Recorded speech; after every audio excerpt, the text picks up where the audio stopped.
Show, and this is the show, Call It How I See It. And on today's episode, I got a couple of things I want to talk to you all about. First and foremost, the Phillies are a big free fall, and I'm starting to get nervous, and I'm starting to panic a little bit. But hopefully, we can right the ship. Hopefully. Secondly, I got Glenn Pratt in the house, and it's training camp, so we're here to have a little discourse about training camp as he talks about his Steelers, and I talk about my Eagles and what to expect for the season coming up.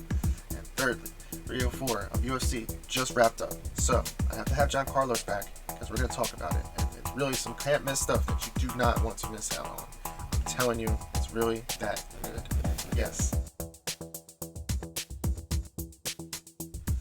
Oh, how the mighty have fallen. And by mighty, I mean the Philadelphia Phillies. And oh man, last week I wanted to believe the struggles that have been ongoing since the MLB All-Star break would disappear and this team would be able to come out and show the world who they really are. Unfortunately, after losing a series to the Cleveland Guardians, who are now, as of right now, the best team in baseball by a half a game over us, to getting swept by the New York Yankees. Mind you, all 6 of these games were played in Philadelphia. So, I believe, as I look at stats right now, the Phillies have now lost 4 in a row and have also lost 11 out of 15 games. And ever since this whole stupid series that happened in London against the New York Mets, the Phillies are now 20-23 since that London series over the pond, over our heads right now. The 9.5 game lead that I iterated last week is now a 6.5 game lead over the Atlanta Braves, who are still missing a bunch of players. So, mind you, the Phillies have fallen flat on their face. Is it panic time? Out of a 10, I would say we're at about 7.58. I would say it would be a full go-on panic if the Atlanta Braves are able to pull in 3.5 games, which I hope doesn't happen. But yes, Rob Thompson does have a lot on his hands. Where to go? Where to start? Well, where to start, people need to hit the ball, right? We can make trades at the trade deadline and do all this other fancy hoopla, but at the end of the day, we need to put up more runs. Yes, given we were able to put up 5 runs today, and yesterday putting up 4 runs, which is still not enough in today's MLB baseball. It's not. And honestly, to watch the New York Yankees come into our house and just beat us up, it was not fun to watch. Personally, for me, as a Phillies fan, growing up hating the New York Mets, I'd rather see the New York Mets do this to the Phillies than the New York Yankees. You know why? Because I don't like seeing New York Yankees fans come over and take over our stadium. Just like the New York Knicks fans came into Philly and took over the Wells Fargo Center against the Philadelphia Sixers. So, mind you, this drives a big pit in my stomach to watch this type of stuff happen because you don't see these guys go up to Boston and do this type of stuff. They want to pick on us. They treat us like a little brother and they just kick us and kick us and kick us and take advantage of us. That's how the New York fan base is doing to the city of brotherly love and their sports teams. It's sad to watch. But I have to give kudos to the Yankees. They did show up. Looks like Jazz Chisholm was waiting for this opportunity to play for the Yankees as he iterated after the trade happened, and he took it out on us.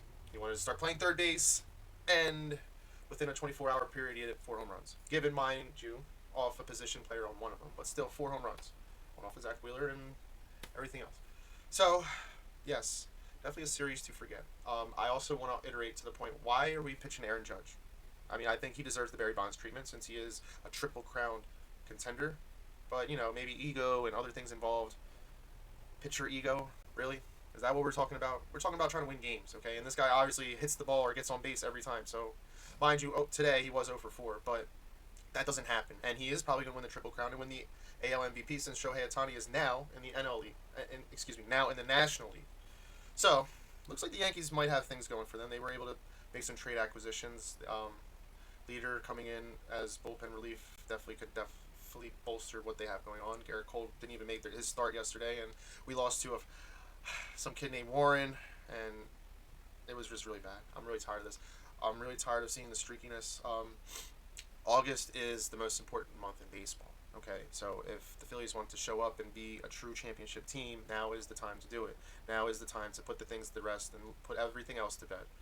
It was a shame because we were riding on a high note after beating the Dodgers, given the Dodgers are missing a bunch of players and they will be more healthy if there is a matchup against them later on in the postseason. After our little slide currently in this past week, the Dodgers are now the new favorites to win the World Series over us by, I believe, plus 140 compared to our plus 150. So we are going to have to duke it out with the Dodgers. They're going to get healthier down the line. They just picked up Jack Flaherty from the Detroit Tigers. He is 7-5, but his ERA is 2.75, which is very good, and that is why the Dodgers went out of their way to get him. Yes, we did make some trade acquisitions, picking up Austin Hayes, All-Star in 2023, to help secure the left field side of the outfield and having Brandon Marsh play more in center field, which should help our batting order as the belief in Johan Rojas is starting to diminish, even though I still believe in the young man. But, in times like this, we need some type of spark, and maybe Austin Hayes, who did play very well yesterday and did as well today, could help provide a spark. It's going to be interesting to see how things develop. Unfortunately, what's developing right now is very head-scratching, makes you breathe very hard. It creates a bunch of anxiety. But overall, this team should be able to make it across the finish line at the end of the regular season and be able to regroup for a good playoff run, because we're going to need it. We're going to need the home field advantage, and if Los Angeles does get that, that could be a problem in the future, seeing how our team responds to our fan base in the postseason, as long as we don't wear out later on, but we'll see. I did want to take note to the bullpen acquisitions that we made. I was actually really impressed with what I saw from, I'm drawing a blank from the reliever we got from Chicago White Sox today. He is a lefty. We need that in our bullpen. But his work that he did today was, I think he only had 7 pitches and he was in and out. He looked really good. Estevez yesterday, he looked very good. Also quick work. I have belief that he will definitely be a big part of our team, at least in the back end of our bullpen, to secure games later on, because we were struggling a lot.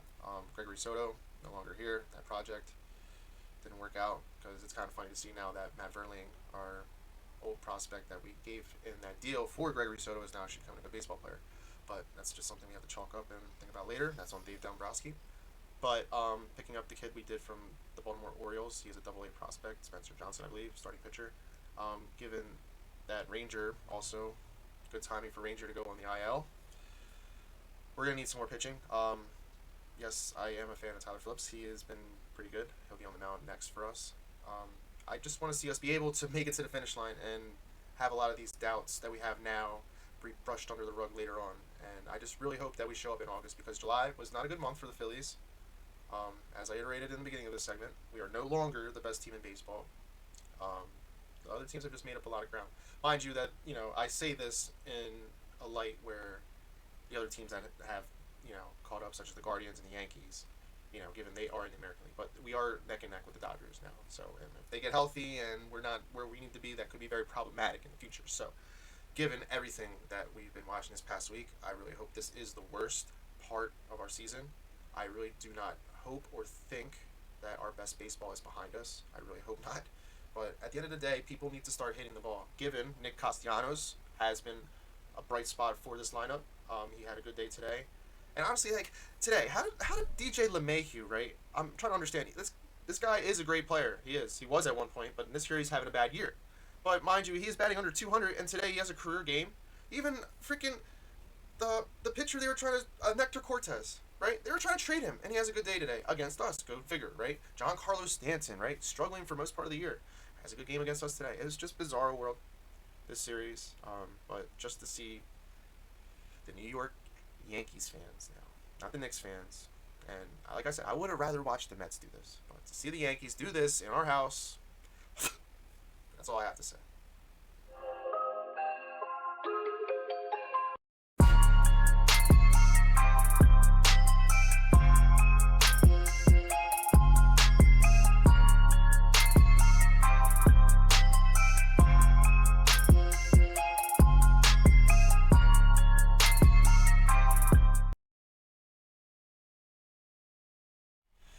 Here we go, G. This is our training camp discourse. So how you doing, my man? What's going on? What? I hear from Joffey. It's time to call it how I see it. Let's get it. Let's get it, G. You know what we're here for. We're here to call things as we see it. So, like I said, and as many of y'all see right here on the screen, we're going to do some training camp discourse. Because, you know why? Tomorrow's a glorious day. Tomorrow, football comes back. And tomorrow is also the Hall of Fame game. Which, I just want to point out something that my guy, Eric Allen, deserves a chance to be in the Hall of Fame. I'm telling you, I think next year's his last year on the ballot. I just want to point out that my guy has the numbers. Y'all got to stop playing these political games and get my guy in the Hall of Fame because he deserves it, honestly. Not even just with the Eagles, his record with, his track record with the Raiders and Saints. My man deserves it. I want to see him in the Hall of Fame next year. Please make that happen. Just want to. He's got an argument, no doubt, no doubt. I mean, dude, if you look at his numbers are better than Aeneas Williams. He just got in. His numbers are better than Rondé Barber's numbers. I'm just saying. I'm going to talk about pick sixes. Call it how you say exactly, G. Exactly. I got to back up my guy. But right. All minds aside, in today's present game, we're here to talk about our teams. So, G, as we know, the Pittsburgh Steelers on your end, they made a lot of interesting moves this offseason as they have a new quarterback room, essentially, as they just freaking disposed of the other one. But now they got what they got now, and I want to hear some of your opinions on what they got brewing in Pittsburgh. Listen, after the last 2 years, or even the last year of Ben, and then the last 2 years, the quarterback room has suffered immensely. I mean, Ben, after he had his elbow surgery, he wasn't the same. I mean, it was a totally different man. And then you come to the table with Trubisky, Rudolph, and Pickett. Come on, man. I mean, seriously. I mean, you really going to be competitive? I used to wonder. I wish I could ask Mike Tomlin what he really thought when he had those three quarterbacks coming into the season. What did you expect? So now we make some moves. Russell Wilson, disgruntled Sean Payton, just not with him, not on the same page. They let him go, going to pay him $30-something million, and the Steelers scoop him up. Now he wants to try to get a second win or have a, little bit added to his career. Being 35, I mean, at quarterback, you can take that in the late 30s, early 40s, no major injury, so he can still have some time left. And then Justin Fields becomes available. Oh, wow. Now you have Justin Fields and Russell Wilson, already a better quarterback room. I hope they don't mess this up. Me, personally, I'm in the Fields camp. I personally, because of his age alone, 26. Yes. I mean, it's upside there to me. For some reason, I see an upside that I think hopefully the Steelers can capitalize on. Russell Wilson, adequate, competent. He's definitely better than what we've had, but I think you should go with the young boy. So it's going to be interesting to see. Different things coming out of training camp because Russell Wilson was hurt. Right. So with Russell Wilson being hurt, Fields was taking all the first-team snaps. I heard a reporter say that Justin Fields really didn't do anything to really grasp that first-team. Yeah. Didn't take full command yet. Yeah, he's not. Yeah, so that makes me a little nervous. But then again, I see other highlights where he makes throws here and there. This will be big time interesting, but definitely better than last year, man. So I'm looking forward to this year. I'm so excited. I know we got Jackson and Burrow and what's the guy Watson. I guess they're all going to try to do their thing. Tough division. Yes. Let's go, Mike. Let's go, Tomlin. Make the right decision. Play the young boy. Yes. Come on now.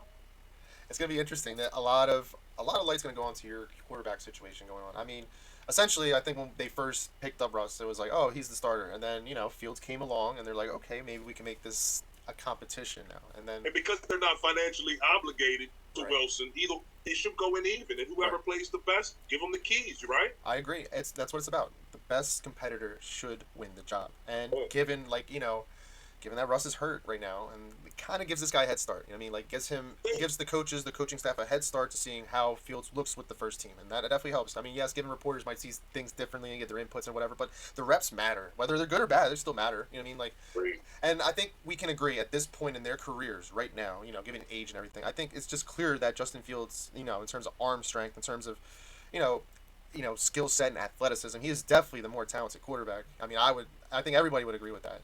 He is definitely the more talented and probably ready right now quarterback. It's just, Russ has got experience. He's got a Super Bowl ring, and, he's been around. But, even given, like, his stats check out last year, even with the whole, squabble he had with Sean Payton and everything involved. But, I mean, it just seemed like that was a marriage that was destined to, go through divorce anyway. So that's why it went the way it is. And now that's why Russ is over here now in Pittsburgh camp. So it's like a breath of fresh air. I mean, you guys definitely have a lot to take into account and have a lot of things going for you guys. Honestly, I'm excited, man. Like I said, it's going to be tough. The AFC stuff. You got Mahomes, Josh Allen. Yes. You got Burrow, Jackson. I mean, the CJ Stroud trying to make noise. Yeah. So don't get me wrong, it ain't going to be easy. No. But if we win 9 games with Pickett, Trubisky, and Rudolph, I'm thinking these guys got to put us right around the same. You know what I'm saying? Right in that realm, so we should be in it, man. Just be in it. Yes, as long as you guys can throw your guys' names in the hat and have a chance. Be competitive, right? Exactly. Okay. I mean, you guys have difference makers on your team. I mean, from Watt to Minka Fitzpatrick, even Cameron Hayward. Like, you guys have guys that can change and alter the settings of games, and it's really big. I mean, you guys have a great offensive line. You're right. Like, if you guys get to bat, you guys, like, you guys have always been smash mouth football. That's what that franchise is like. When people think of the Steelers, they think of smash mouth football. They think about, rushing the passer, good defense, and just running the rock, and then making the throws by the quarterback when it needs to be made. So it's gonna be interesting to watch you guys this year. I will definitely be watching, and seeing how things go with you guys. I mean, Pickens. I mean, when is this, like, we've all seen the spectacular catches with George Pickens. We're just waiting to see the consistency throughout the whole year and seeing him put up the numbers that we project him to do because of his talent. He's a very talented receiver. There's no denying that. Like, one-on-one, any cornerback's gonna have a hard time against that guy. And as long as he has the right quarterback giving him the trigger ball, man, he needs the trigger man. Joffey, absolutely. Yes. I agree 1,000%. And then, you got Freiermuth. You guys have a well-balanced offense. You have Warren, Najee Harris, still waiting for, like, a huge breakout year. But he's, you have a very formidable running back core. You guys, like you said, you guys won 9 games with freaking Mason Rudolph. Like, you know what I mean? Like, it really is interesting to see, and we're going to see how big Mike Tomlin's eyes are really going to get. Right. So, a lot of things out the Steelers camp that, we'll take in a note and, see how things go and monitor over time. I'm going to talk a little bit about my birds, G. All right? Sing. How you feeling? How you feeling? Well, G, first, I just, I'm really interested to see the new coaching staff. That's the biggest thing, because how they fell flat on their face, and which I hope the Phillies don't do either, but how they fell flat on their face after they beat the Kansas City Chiefs, it was, it's something I'll actually probably remember in my whole rest of my life. I just never seen anything like that, honestly. It's just like when they played San Francisco came, ripped out their soul, and the season was over. So that happened that way. So with the new coaching staff and Sirianni still running around acting like a clown, but we'll see how things mesh in together. I've been reading good things yesterday, just like yesterday, of Jalen Hurts looking good in Kellen Moore's offense, very sharp, precise, making the right decisions. Which last year it seems like they gave him the keys to make decisions, and then that's where he had a lot of hiccups, or like essentially like he had the keys to the car, right, and then he got tickets along the way. And our mindset now is to get rid of the tickets and just keep driving the car and keep things going and operating at a smooth pace. I mean, you have the weapons, bro. You have and getting Saquon now. It's like there's a lot to be excited about. Yes, we lost Jason Kelsey, but I'm big on Cam Jurgens. That's his natural position. I mean, Jason Kelsey went out of his way in that draft to say you guys should take that guy. So there's a lot of things that need to go in direction towards the offense and growing, and I want to see the offense grow. I mean, there's still a lot of pieces there that can make things work. Devontae Smith, Dallas Goedert can stay healthy. The offensive line with Jeff Stoutland still as our offensive line coach. Like, I mean, like I believe that new guys will step up and take over. Lane Johnson's still there as a cornerstone. Malata's on the other side is becoming a cornerstone. I'm really excited to see what they're gonna do on offense, but even on defense. Fangio.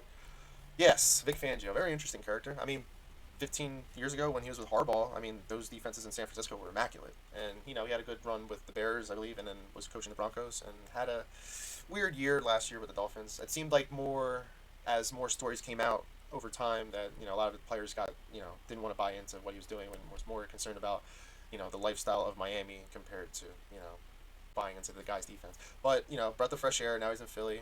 He was working with us in the Super Bowl, but mind you also, I mean, I don't know if that could have been a double-edged sword, as Andy Reid kind of dissected him when he was in Denver as their head coach. So I don't know if that worked out like that. But having him there now and having a new defensive scheme, us going back to the 3-4 is really big. I definitely think in the trenches with Jalen Carter and Jordan Davis and even having Milton Williams, I think those guys could be the first 3 guys up front. And then, us getting Bryce Huff, having Josh Sweat on the other side of our outside linebackers, applying pressure, so having Brandon Graham. Also Nolan Smith, who I've been reading good things about in our camp. He was a first-round pick, so maybe he can finally, beat somebody and show up. So linebacking core and the inside, getting Devin White, that's a big, it's a bigger upgrade than what we've had. I mean, like, I think the whole national world saw us when we played the Tampa Bay Buccaneers, how horrible we were at tackling. And, hopefully getting some of these newer guys in there can certify things. Safety, getting C.J. Gardner-Johnson back. I mean, he was big in the defensive scheme we ran last time, so we'll see how Fangio uses him. I'm just really excited. And I'm also excited about our rookie, Glenn. I'm really excited about Quavon Mitchell and the rookie that we thought you guys were going to get, I guess, Cooper DeJean. So it's going to be interesting to see. Nicked up now, right? Yeah, he got nicked up. I believe he pulled his hamstring. It's going to be a couple weeks till he gets back on. Right. But from what I was reading, even from OTAs and everything, he's been pretty spot on and pretty accurate. But the things I've been hearing about Quavon Mitchell, though, I mean, him going against A.J. Brown, opening up for that type of challenge, saying his routes are trash and everything. I like that, dude. I like this. This kid is ready. He's confident. Right. Yes, I'm really excited to see what he's going to come. I think he's going to start right away, honestly. And then what they do with James Bradbury and other things that can happen over the future, we'll have to wait and see. But I'm excited about the camp. I am. You gotta love it, man. No doubt. Just the thought of him being out there getting ready, just hoping the right decisions are made when it comes to personnel. I mean, that's going to be the difference. And the offense of the Eagles, to me, when it came to that losing streak at the end, for some reason the offense was so off. Brutal, bro. And it was, man. It was hard to watch, man. Couldn't get anything formulating. They've ran a record high in NFL history in screen passes that, you know, a lot of them just didn't do anything. Saquon's going to help that, I think. I think he's going to be a big contributor. Dude, all around. I mean, he is a 3-down back when you essentially look at it. Even on 3rd down, even if he's going to have to run out on a route or even have to chip the linebacker and block, he is able to do that. I mean, I'll take that. And, you know, even at the goal line, like whether it's Hurts or him, like I'll take either of these guys at the goal line just to punch in the ball. So. Oh, man, having Saquon to me, I think he's going to come in there with a little attitude myself. I can definitely see him being a big-time impact player for Philly. I do too. I do too. And that's like, you know, if the 49ers are going to have a player like Christian McCaffrey, it's fair enough for us to have a player like Saquon Barkley. We're going to have to keep up with that. You need a playmaker like that.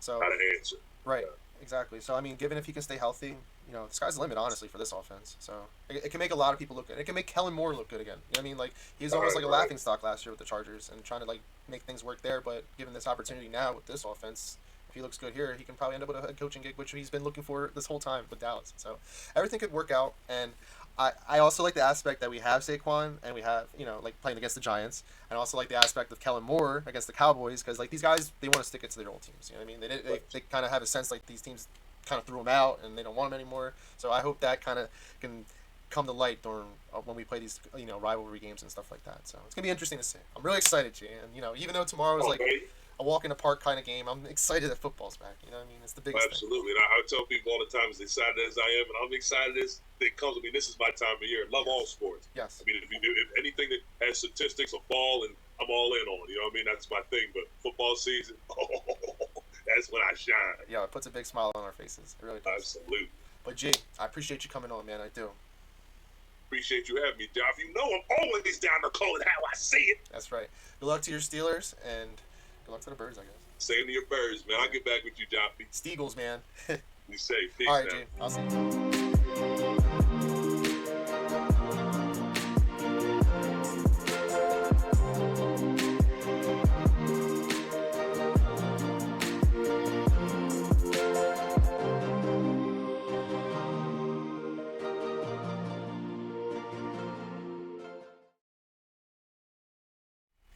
Here we go. Welcome back, Jay. I'm glad to have you back on. How you doing? I'm all right. How about yourself? I'm doing all right. Chilling, you know, hanging out. But as we're hanging out here, shooting the shit, I wanted to talk some UFC because you're the guy. We need to talk it, and we had a pretty big card last weekend. We talked about it a previous episode, but you know now we got to talk about it again. So here we go, and we had some rematches that we highlighted on the other episode, but now, seeing how things turned out, what do you think? We can start off with, Lau becoming the champion, man. What do you think about that? Khabib's camp strikes again. I mean, yeah. It looked like a straight clinic from Dagestan, the way that he was ragdolling Leon 5 rounds. Yeah, he slammed him on his head. You peeped that, right? It was like on the 3rd round, I think. Just remember, not too long ago, female fighter Rose Namajunas got knocked out and lost a championship on a slam like that. I know, dude. He definitely should have got checked out after that, just for that solo matter. But that fight was crazy. I mean, he definitely, he manhandled him for the most part. In that 5th round, though, I mean, Leon kind of made it interesting, busting him open. Yeah, he tried to have his Nate Diaz moment, like Nate Diaz had against him with a minute to go, but it was too little, too late. Bilal had made the gap to the point in the scorecards where Leon had to knock him out. Yeah, I agree. And it was too little, too late by that chance. Yes. But I mean, so a fight like this and it going to decision like this, and it was pretty close on the cards. You don't think there's a chance there's a rematch for this? I think the 48-47 was too close. You think 49-46 would have been where I had it. Immediate rematch? No. Not right. I think the next man up is Shavkat Rakhmonov. Rakhmonov. You have somebody like him. You have somebody, Usman sticking his name in the hat again. You have a lot of young Ian Machado, Gary. You just have people that are in the wings waiting to come up. And I don't think Leon put on enough of a performance to warrant a rematch. Yeah. You can attribute it to the late time start because they didn't fight until after 5 a.m. I know, dude. That's freaking brutal. It's not really an excuse. If Bilal can do it, Leon should have been ready. He was home. I had that streaming on when I was on one of my breaks at work. Oh, yeah. it was kind of surreal, but it's something that I was kind of made me chuckle and laugh and think about. I was like, hey, you know, different time, but on this time I can watch something like this, which is kind of funny.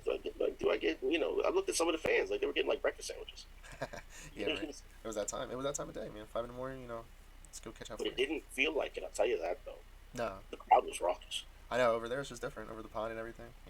It was pretty crazy how things turned out over there. But given that, I mean, Bilal winning, it's crazy, honestly, when we think about it now. The controversial side of things, which, our buddy Dana White, I mean, we have now a Palestinian champion, which is pretty crazy in today's world. What do you think about that, Jay? Cannot deny him anymore. No. I felt like he was held back. I felt like he was held back before. Right. Some called him a boring fighter, or just excuses on top of excuses. But when the lights were turned on him, when his name was called, he showed up. Yeah. And not only did he fought, he put the rest of the division on notice. I'm not, like he's saying, I'm not a cakewalk. Like, if you want this, you're going to go through it. Yeah. And like I said, the fact that he's in Dagestan training, that's going to be difficult. It's going to be difficult to take him out. I agree. He's at his best right now, and Mm-hmm. everybody in that camp right now is really at their best right now, and it's really, and they're only getting better. It's interesting. It is.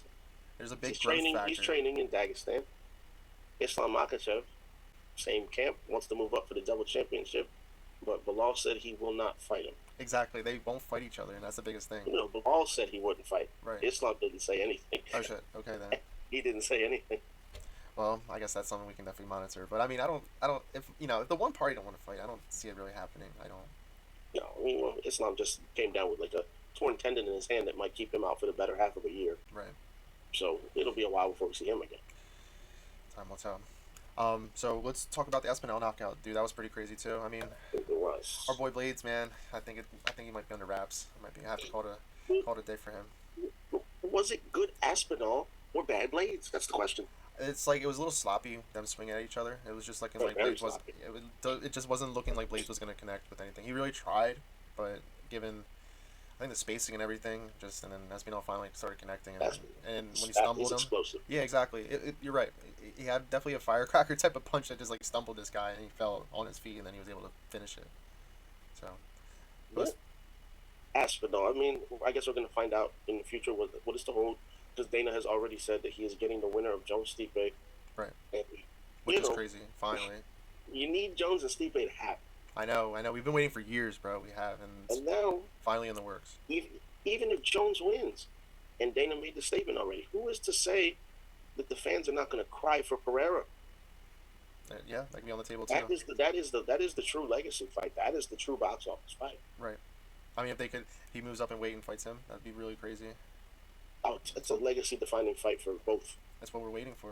But I mean, I guess we'll have to see how things fall in the timeline when it comes to this. But like, I can definitely see, we're gonna see. I think what we're anticipating and what we've been waiting for is to see John Jones fight, and that's what's it seems like it's finally gonna happen. First with either Stipe, and then or like we were saying, fighting Pereira. So. Oh, trust me, I'm very anxious to see John Jones fight.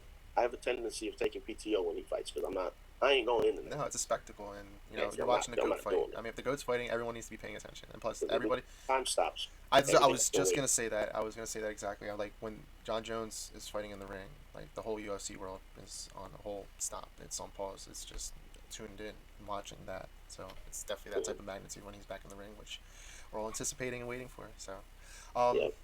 The other thing I wanted to slam onto was the undercard. I mean, we saw Patty. Patty finally looked pretty good, man. And Patty Pimblett taking the game seriously. I know, right? It was fun to watch. He also put the division on notice. Yes. Tuesday morning, that young man found himself ranked. Yeah, exactly. He's starting to move up, man. He's really like what we expected. Didn't like it, him and King Green. They were it was like a kicking fight. Honestly, that's what it turned into. And like. It turned into that, and then eventually, like, he was able to stumble him, and then they started getting on the mat, and then that's when he got him in the hole, and that's when he turned it into an armbar, and I was like, oh shit, he flipped it around, and then like you saw like the growth in his grappling game right there on the spot, which was really crazy. That was something new from his arsenal that I have never seen. Right. I mean, we saw those clips. It's impressive. We saw those clips of him choke. I mean, with this whole Marine ordeal, trying to choke them out and everything, but getting 10 of them to tap out was pretty crazy. So like seeing that he's been really working on this, so and. It's nice to see Patty taking it serious. Yeah. He came in looking like he was in phenomenal shape. Right. Yeah, I know. And, you know, his next few fights, Sean O'Malley laid a blueprint out for him to be in title contention by the end of next year. The 5 people ranked ahead of him right now all have fights. So there's a fighter in the rankings, Renato Moicano. If they can schedule that fight for like Abu Dhabi or New York, and he can win that fight, he'll be fighting somebody in the top 5 early half of next year. Yep. And that's, you get Paddy Pimblett in a title fight. Talk about box office. Yeah, it could be big. Right there. It could be big. It definitely has. He has the potential to be a star, and I think he just needs to get these belts under his belt. Get these wins under his belt, and then he'll take things to a new level. And did you see his following? Yes. Did you see that the arena almost blew off the stadium when he was coming out? I know. Manchester's He's quickly having one of those iconic walkouts, and it's missing is a belt. Yes, that's what I'm saying. So like, if he continues to grind it, he's probably like 2-3 fights away, I think. I don't care if it's the lightweight belt. I don't care if it's the BMF belt. Give him something. Give him something. Let him compete for some hardware and let him really showcase what he can do, because he has a bright future. Yes, he does. But he's got gift of the gab, and and now if he can polish all his in-ring skills to where they need to be, then he's really going to be the complete fighter that he's destined to be. And he's still young. I'm excited to see the next few steps of his career. It's going to be for sure very telling of what direction we're heading in. For sure, his cornrows ain't in too tight. That was surprising too, but I was like, you know what? All right, let's go. Yeah, he showed up. That's the biggest thing about it. That's one thing I definitely took from that fight. So we got that. It was pretty. They did it big over the pond. UFC 304 definitely was a good event. That's why they keep going back. It's always London shows up and they show out for the UFC people. Yep, there are definitely some loyal fans out over the pond for sure. Loyal at 5 o'clock in the morning. Exactly, they'd be going crazy for it. This weekend too, we got some stuff coming up. We got the Crawford fight coming up, which is definitely something to keep an eye out for. Crawford at the nighttime. No, Crawford's not at night. They're in Saudi Arabia. Yes, I think they fight around like 5 o'clock or around that time zone. All these fights are running up. They're going head to head with UFC ABC. Yes, there you go. Should be interesting. Fun. It should be an interesting night of events. It should be. I just see this fight as another stepping stone for Crawford to get to Canelo. Yeah, we're all waiting for that patiently. Well, if Canelo's not going to fight Benavidez, fight Crawford. Give me something. They have to meet at the right weight. They just announced the fight for him in September. Right. And when they said who it was, my answer was this: Who? Who is it? It's a tomato can. Oh, you're just going down the technical rankings just to say you're fighting a ranked opponent. Exactly, and that's what it is. But I mean, he'll be, he's gonna hop in there and do his thing. But like, hopefully, it's just essentially kind of the same thing with Crawford. What Crawford's doing right now too. It's just they're fighting and stepping in the ring just to remain status until, they can really get in the ring together, and that's the biggest thing that we're all waiting for. So we'll see. But I'm excited to see Bud. Maybe we'll see a knockout. Pending. Maybe that would be. Well, the guy he's fighting got some height on him, so that would be interesting. Yes. So reach factor too. So things considered, but I'm talking about perhaps pound for pound the best fighter. But we'll see. We'll see how things turn out. We got them in Saudi Arabia. We got the UFC in Abu Dhabi, I believe. Mm-hmm. Oh yeah, that's gonna be good. It's gonna be a good Saturday afternoon. Yes, I agree. So all things considered, but Jay, I appreciate you hopping on. Appreciate you chopping it up and talking some UFC. Always, man. Anytime. Absolutely. But you have a good night, and all right, you too. Until next time. Talk to you soon. All right, peace, my friend. Later.